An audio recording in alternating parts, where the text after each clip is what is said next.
Hello ফ্যামিলির সবাই, তোমরা কেমন আছো? আশা করি তোমরা সবাই ভালো আছো, আমিও ভালো আছি।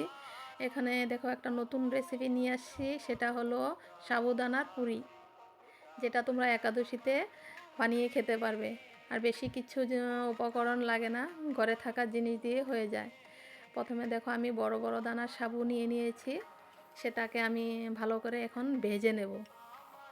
আমার ভাজা হয়ে গিয়েছে, এখন এটাকে আমি নামিয়ে ঠান্ডা করে নেব। ঠান্ডা করার পর এটা আমি মিক্সিতে এখন গুঁড়ো করে নিচ্ছি।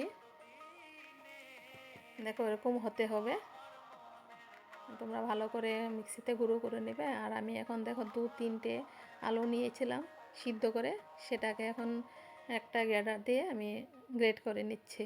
গ্রেট করলে কি হয়, তাতে দানা দানা ভাব থাকে না, আর ভালো করে মাখতেও ভালো হয়। এখানে আমি আলু গ্রেট করা দিয়ে দিয়েছি সাবুর পাউডারটার ভিতরে। এখন ধনেপাতা কুচি দিয়েছি, কসুরি মেথি অল্প দিয়েছি, আর 2-3 চামচ আমি ঘি দিয়ে দিয়েছি, আর স্বাদ মতন নুন দিয়ে দিয়েছি। এটাকে আমি এখন ভালো করে মুথে নেব। আমি ফার্স্টে জল দিইনি, এখন তোমরা অল্প অল্প করেই জল দিবে।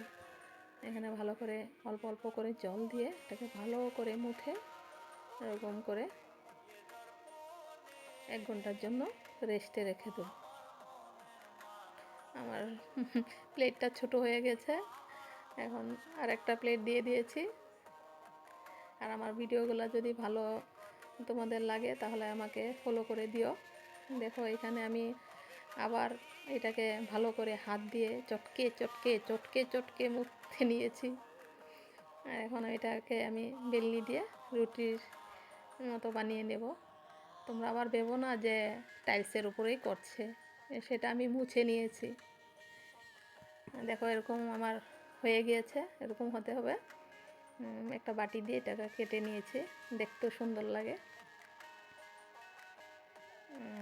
এখন দেখো আমি এক এক করে সবগুলো ভেজে নেব। ফুলে গিয়েছে দেখছো, এরকম করে সবগুলো ভেজে তোমরা সবজির সাথেও খেতে পারবে যারা একাদশী করো, আর বেশ টেস্টও লাগে খেতে।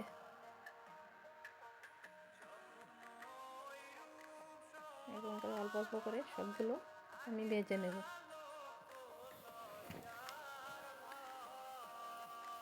আমার ভাজা প্রায় হয়ে গেছে।